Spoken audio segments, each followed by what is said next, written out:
Today we're going to do things somewhat differently. The last 5 we sat in the museum and talked about various aspects of the history of the Abbey. This time we're going to go walk around the Abbey precinct. With the help of our photographer and sound man, we're going to try and recreate for you what the Abbey might have looked like 600 or 700 years ago. It was one of the largest abbeys in England. Think of Westminster, Peterborough or Canterbury, and then think bigger. Reading was one of the largest abbeys of them all. And the idea is we're going to use a mixture of maps, models and photographs of cathedrals still surviving to give the best impression that we can of what Reading would have looked like, and indeed what it would have survived had it not been knocked down after dissolution. And what hopefully you'll see is a very grand, majestic abbey, one of the key ecclesiastical sites in the country. And sadly, we'll also show you what we've lost. But first let me introduce our speaker, Dr. Peter Durant. Peter was the county archivist for Berkshire for 25 years. He's the co-founder of Berkshire Record Society. He's been the chairman of Fora since 2012. And he's also one of Berkshire's deputy lieutenants. So Peter, welcome. Thank you very much, David. We're starting off in what we call today the marketplace. Some people still know it as the Butter Market. But originally it was called the New Market. So Peter, why was it the New Market? Well, because it was the New Market, in fact. The old market was outside of St Mary's Church further west. This was established by the Abbey shortly after its foundation because it wanted to draw the business of the town towards the gates of the Abbey, and indeed this marketplace and much of the street pattern of present-day Reading is due to the Abbey and the Abbey's importance as a centre for the town. Okay, interesting. And if we turn and we look behind us here, the first feature that sadly we've lost would have been the west gate of the Abbey, or indeed the Compter Gate. So Peter, can you tell us a bit about the west gate and what was once here? This was the main entrance to the Abbey, a great 2-storey gateway with 2 entrances, one big one for wagons and one small one for pedestrians. We know something about it, the size, the number of rooms. It had a porter's lodge, a cellar, a buttery, 3 chambers and 3 garrets. We also know that it had a large room on the first floor which was used as the town prison, reflecting to some extent the fact that the Abbott was also the lord of the manor of the town, as we've already said, and he could hold prisoners here, and indeed did so. And hence the name of the Compter Gate, yes, which we understand meant as effectively like a prison. Yes. And we think it would have probably been tainted stone like the rest of the Abbey. Very probably, yes. And also, I think I'm right in saying that it's actually just features very small, but on the speed map, the slightly stylised map, he does actually picture it. So right up to 1611, we know the thing existed. We know it existed beyond that, actually. I mean, it wasn't until the 1780s that it was finally pulled down. Okay. Amazingly, it did last much longer than much of the rest of the Abbey, but it was a hindrance to traffic. And the other slight point, I think, as I understand it, was what pilgrims and visitors could see as they looked through the gate. They'd have had their first glimpse of the west front of the Abbey beyond. Yes, you have. If you look eastwards now, you have to clear from your mind all the street furniture, all the trees, everything else, and just imagine 200 yards or so in front of you, you would have seen this imposing west front of an enormous abbey. And it's no accident that the gateway and the abbey were lined up in this way. It was a deliberate attempt to impress on visitors the majesty, the huge importance of this magnificent building. We're now standing in front of one of the few surviving buildings of the abbey. Peter, tell us what it is and what its purpose was. Yes, this is the Hospitium. It was the lodging house for pilgrims. Pilgrimage was hugely important for the Abbey. I mean, the Abbey had one of the most important relics of Christendom, the hand of St James, and pilgrims came from far and wide to venerate it. Pilgrims were important for the Abbey also because they brought gifts and they were part of the revenues of the Abbey. They needed somewhere to stay. And this was the place where the Abbey offered hospitality. Benedictines had to offer hospitality, it was part of their rule. And so for a couple of nights, pilgrims would receive free accommodation here. And for centuries, it was a centre for pilgrims to gather and to experience the wonders of a visit to an abbey like this. They would come from miles, and it would be a major event in their lives. Interesting. And again, we're now standing in obviously what is now St Lawrence's churchyard, between here and if we look to the east, what would have been the facade of the Abbey? What would we have seen 600 years ago? Well, first of all, we wouldn't have seen any graves. This was not a graveyard while the Abbey was up and working. It became a graveyard after the dissolution when Queen Mary presented it to the town to become the graveyard for St Lawrence's Church. So it would have been a part of a large open space. Take away the walls, take away the graves, take away a lot of the trees, take away the bandstand in the Forbury, take away the war memorial, and think of a large open space where the Abbey would have had space for fairs and markets and for a whole multitude of activities in a large public space. This was the public part of the Abbey. So we're now standing, Peter, in front of today's Crown Court. We are following the route that perhaps the pilgrims might have followed if they come through the Compter Gate or stayed at the Hospitium and come through. And they would have seen this west front of the Abbey. Perhaps you can describe what they would have seen. Yes, I mean, we're now perhaps 100 feet, 30, 40 metres away from the west front, perhaps roughly where those tall trees are. And if you can imagine a huge cathedral scale Norman Romanesque building, higher than the trees perhaps, with a central aisle and perhaps flanked by two huge towers, that would have been the image you would have got in front of you. And just imagine what an impression that would have made, particularly on people, most of whose buildings would have been 1 or at the most 2 stories high. Yes. Very few of them would have seen anything like this, anything on this massive scale. So the scale, and also I think no accident that they chose this Tainton stone, the gorgeous sort of honey-coloured limestone. Yes. So that would have all glinted at a day like today. It would have been sort of spectacular, I'd have thought. Yes, I mean a wonderful honey-coloured stone, as you say. The whole thing with magnificent carvings, round arches, columns, blank arcading probably, all in this wonderful stone. And it would have looked just so majestic.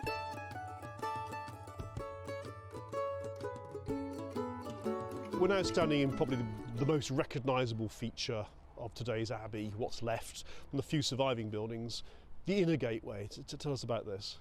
Well, the importance of this gateway is that it divides the public part of the Abbey from the private part. Where we're standing in the Forbury, the open space is where pilgrims, visitors, the ordinary people would have come and gathered for all sorts of purposes. The other side of that gateway was the monks' quarters. Only the most special and distinguished visitors would have been allowed into those, and so this was the dividing point. It's important also, I mean, partly because it is such a recognisable feature of Reading today, but it also gives us a wonderful impression of the magnificence and the scale of the Abbey. The Compter Gate would have been of the same size, features perhaps slightly different, but in scale very similar, and you can see not only the magnificence, but also, although it's rather weathered, you can see the fine ashlar limestone on the lower part of this building, which gives you some impression of the sorts of stone which would have covered the whole of the Abbey church.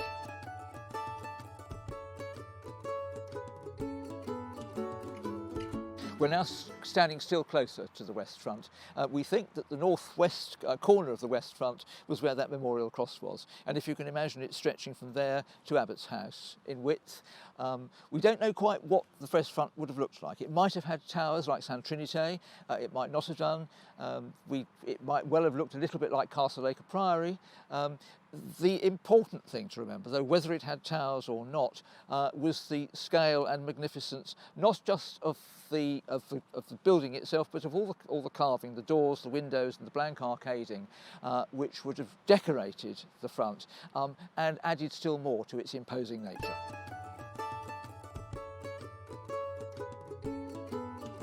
We just walked through what would have been the west door.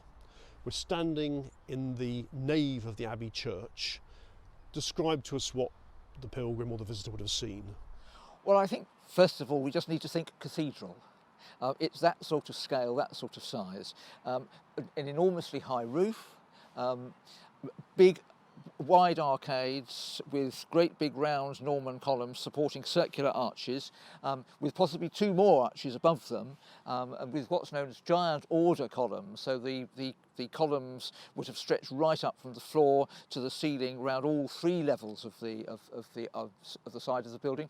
On either side there would have been wide aisles, and straight ahead of us, about 100 feet, 30 or 40 metres ahead, would have been what's known as the Pulpitum, which was the big stone screen that divided the nave of the church, the public part of the church if you like, from the crossing and the chancel, the other side, which were essentially the monks' quarters.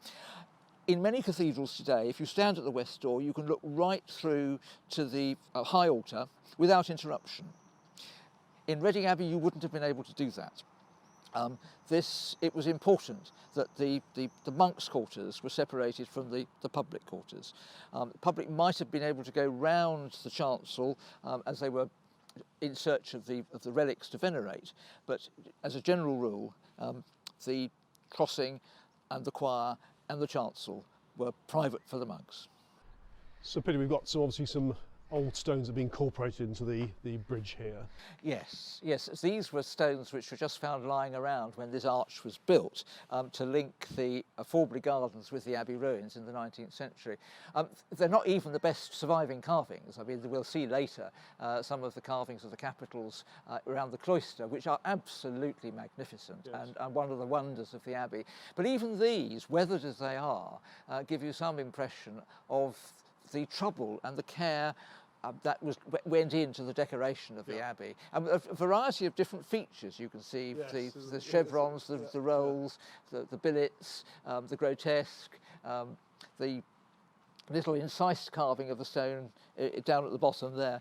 I think it's rather nice, really, that they are here for everyone to enjoy as they simply walk through the gardens. Yeah. So this is a capital. Yeah. You can imagine two columns coming in there, yes, and then the capital spreading out with a flat top. Then there would have been a springer on either side for an arch, yes, to start going up in a semicircle above there. So this one is actually a column, isn't it? They put it on its side. Yes, yes, indeed. I mean, there's no rhyme nor reason to the way they've been used in this thing. It's completely random. But you can begin to see some of the bits of carving that would have been all over the Abbey.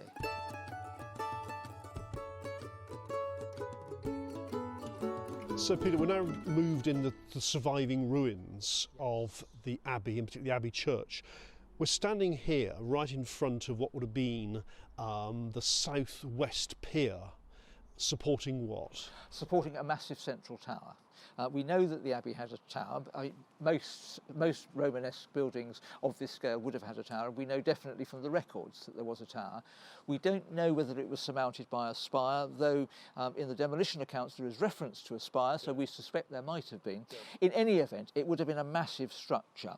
And this is the surviving southwest support of that building. Now, the supports would have been faced with stone, and this is one of the few remaining pieces of original stone which has not been taken away. Inside that was a huge rubble core of flint and mortar, and this is the original rubble core of part of the tower. Unfortunately, we can't actually stand under the tower because that's the other side of this wall where the nursery is, which is perhaps a bit of a shame.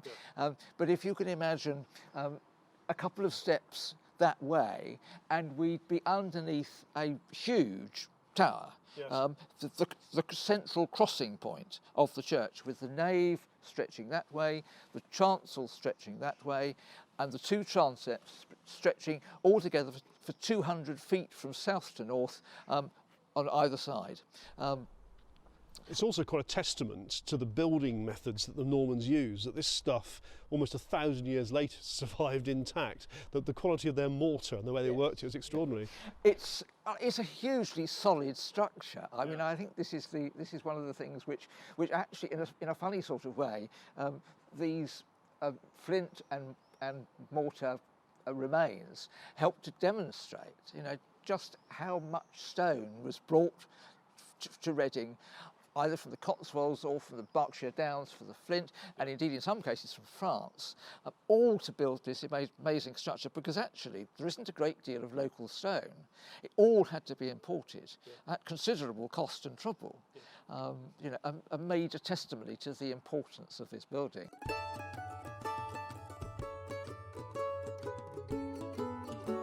So here, Peter, we've got one of the surviving bases of the piers in the chancel area.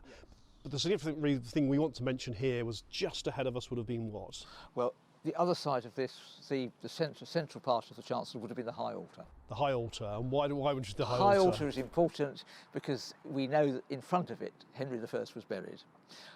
Sadly, there has been so much disturbance and disruption to the site of the grave that we're pretty certain he is no longer there. But nevertheless, for what, 400 years at least, that was his burial place, and the abbey which surrounded him was his memorial. Exactly, so this is one thing we can't forget about Reading, which made it unusual.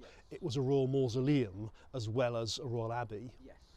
And then just to conclude, we have the apse, which was a sort of the rounded end of a Norman church. And then what do we have beyond that, which came later?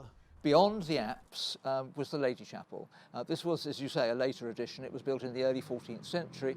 Architecturally, it would have been very different, much lighter style of architecture with lighter tracery in the windows and possibly a vaulted ceiling, contrasting rather oddly with the huge and heavy Norman masonry of the rest of the building, but a rather wonderful addition, all of which has been lost. If we look that way, and you think, well, we'll shut off the windows at the present top level of the top, and then go up at least twice as high, and possibly more, with a bit of blank wall above the present windows, and then another set of windows above that. Yep, before we get to the eaves and the roof. You know, I mean, it looks pretty big, as it is. But the sheer massiveness of it then but beyond. Sort of double that, and we still haven't reached the ceiling.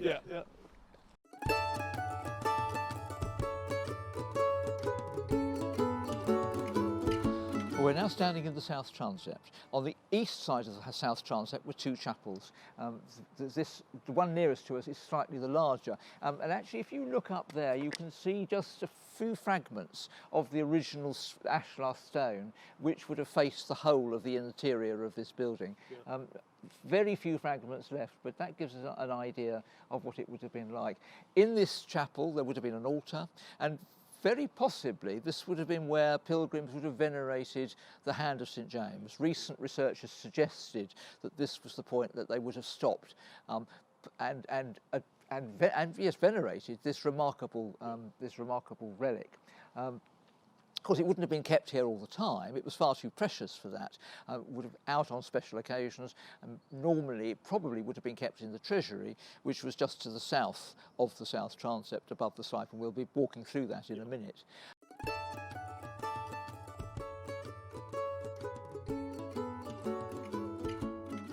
So we've now left the Abbey Church. We're just south. This is the first of the features we're interested in outside the main church building. The slipe, which was a passageway underneath, and a room above, which we think was the treasury. And what we like here particularly is this super sort of three-order arch. So perhaps talk us through this, Peter. Yes, quite an impressive entry to this passageway, and you can see the spaces where the columns, the three orders of the archway would have stood in those recesses there, supporting a semicircular arch, which would probably have been decorated with carved stones. You remember when we were walking underneath that archway from the Forbury Gardens into the Abbey Church, we saw a number of stones carved with a V shape or chevron. Very possibly something like that would have decorated the arch, or all three orders above the columns. And as we'll see in a minute, an even more impressive example of this type of Romanesque design will be at the entrance to the chapter house, just down the path there.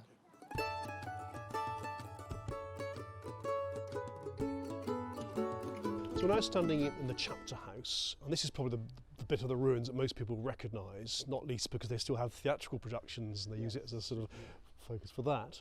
But tell us a bit about the chapter house, Peter. What was it used for and who came here? Well, this was the main meeting place for the monks. Every day they would have met here and heard a chapter of the Rule of St Benedict read, hence the name of the of the room. Also, a meeting place for conferences, and probably where the king would have held his parliament when he came to Reading on those few occasions as he came here. Actually, one of the largest chapter houses in the country. A very big structure. We can just begin to see the lower parts of a big barrel vault which would have covered it. You can see up there the walls beginning to move in. Imagine that, a big semicircular roof reaching the other side. There would have been benches all around the walls. The abbot would have sat at this end, monks around the walls. And you can just begin to see some of the relics of the where there would have been decoration around the walls. The chapter house at Bristol Cathedral is a good example, though it's slightly different in some ways. It would give the blank arcading around the walls, might give some impression of what it was like in this building here. And it's interesting your point about one of the biggest in the country, because again that tends to come back to our argument that suggests that as a royal abbey it was being used by the court in the king's progress around the country, and it was built probably not just for the monks here, maybe 100 or so monks, but actually had the capacity to have the full court, the king hearing cases and so on, and they'd have used this particular room for that purpose. Indeed, yes. And as we shall see when we move next door into the dormitory, this was built on a vast scale, probably more than was ever needed for the number of monks here, although there would have been a lot of monks, but possibly also with an eye to accommodating you know, the king's train, yes, as it were. Yes.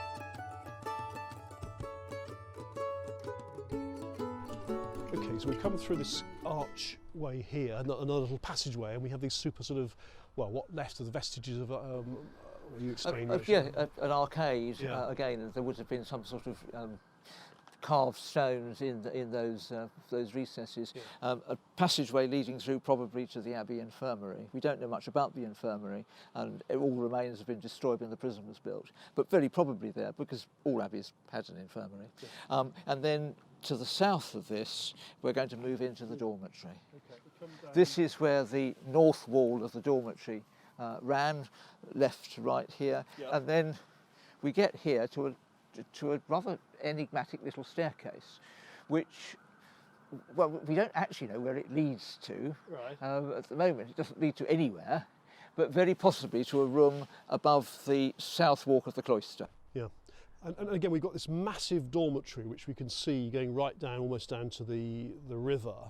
Enormous when you consider 100 or so monks, perhaps. There was one record, I think 200. That seems a lot of monks. So, but even so, so the idea of all this space, 2 or 3 stories, because we have pictures saying that it's just much higher than this. And we also, I think, have plans, at least post-Civil War, if not up to the late 1700s, showing the outline of, I think, the north wall and even actually the east wall. So we have a pretty fair impression of what the dormitory would have looked like, or the plan, sorry, if not the actual structure. It's the capacity of the thing that amazes me, how big it was. Again, it suggested this vast abbey, you had this number of monks in it. Yes, I mean, some estimates are that the dormitory accommodated 200 people, which is an awful lot. It's probably unlikely that there were ever as many as 200 monks at any one time. So it may have been, as we were saying earlier, that this was built partly with the view to accommodating, the king's retinue when he came to call. But regardless of that, I mean, it is such a huge space. And the other thing that we must remember is that not only is it in area large, but actually in height it would have been large. Reconstruction suggests that the walls might have been twice as high as the remaining standing walls are. Again, a hugely impressive building. The interesting thing about this is that the exterior would no longer have been faced with ashlar. The walls of the dormitory and the walls of the refectory, which we'll see in a minute, were probably always faced with dressed flint. Again, this is partly because this was the private part of the monastery, and the major bits of the church and the cloisters would have been finished with the finest of stones. Yeah. This would have been a slightly more workaday, though still built with great care and with a very fine finish. So we're obviously now down by the Kennet, an important feature or part of the Abbey's history. Peter, perhaps tell us how the river was so important to the Abbey's... It was important for communication. The Holy Brook, which joins the Kennet at this point here, was important because it brought fresh water.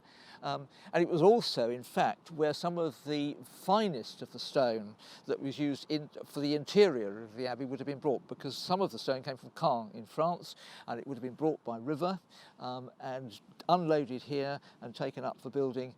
Sadly, we also have to think that this may have been where some of the stone was taken away from the Abbey, where it was used elsewhere after the dissolution. We're getting towards the end of our tour now, and we're standing in what really would have been probably one of the key points of the Abbey, the cloisters. Peter, tell us about the significance of the cloisters and what we'd have seen again 500 or 600 years ago. Cloisters would have been a square open space in the heart of the monastery. Quite a large open space. I mean, it was about 145 feet each side, and it would have been surrounded by a covered walkway, 3.8 metres wide or thereabouts. So quite a large space with a large uncovered open garden in the middle.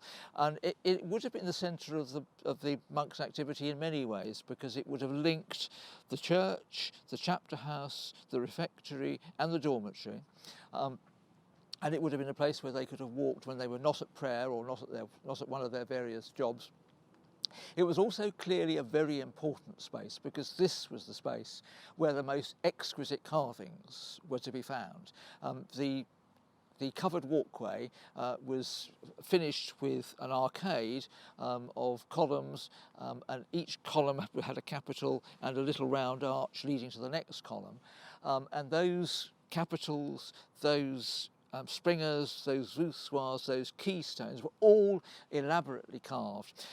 And remarkably, many of them have been discovered and have been lodged in Reading Museum. And there, if you go into Reading Museum, you can see some of the high quality carving, and it really was dramatically high quality. And not only that, much of it was original. I mean, this was where the famous carving of the crowning of the Virgin was to be found. And that is an exquisite piece of work, and it's important because it's one of the earliest places where that particular image is to be found in carved stone.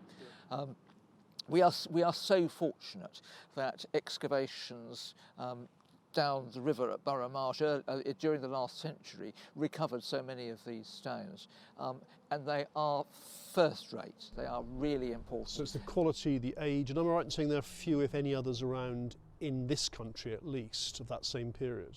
As far as I know, yes.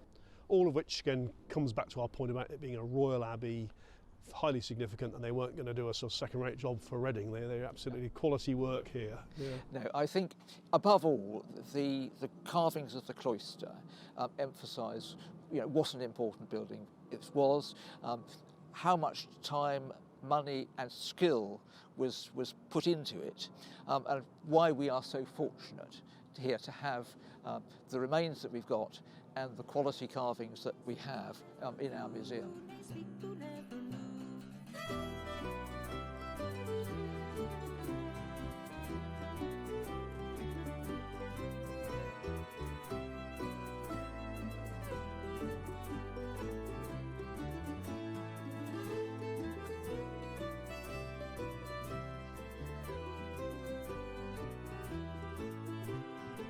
So we come towards the end of our tour around the Abbey. We're now standing in front of what we thought was the Abbott's house. Peter, perhaps you can tell us a little bit about what we think might have been here. Well, this would have been an impressive building. I mean, the Abbot had to accommodate the king when the king came, so it was a big building. And we know from the reports just before it was demolished that it had several different chambers, a hall, a buttery, and garrets, so it would have been, a substantial size. Yeah, we know Queen Elizabeth particularly liked living here or staying here, didn't she? Came quite a number of times. It became a royal palace after the dissolution, and yes, certainly, as you say, Queen Elizabeth stayed in the Abbott's house. And then what else have we got around this area? Down towards the Holy Brook, we will have the Abbey Mill, and the last remaining Abbey Mill arch is still to be seen there. Further down, nearer where Reading Library is now, with the Abbey stables, and behind me, almost as far as the marketplace and up to the Forbury Gardens, were the Abbey Gardens. So a large open space, but very much used by the monks for various activities. And yes, and then we come back here to the inner gate, which leads us back out into the Forbury and the monks, because of course we're still here in the private quarters of the monks. Super. Okay, well I think that sort of takes us towards the end of what we wanted to show you. So Peter, as ever, thank you so much for that. Really interesting. Learned a hell of a lot as ever, and that really sort of helped, or hopefully helped, the viewers understand what this thing really looked like, how big it was, how majestic it was, and sadly how much we've lost here in Reading. So I hope you enjoyed that. I think that will probably be the last of our tours to coincide with the 900th anniversary of the founding of the Abbey. And as a collection, hopefully the 6 talks will give you a much better sense of what we once had and sadly lost here in Reading.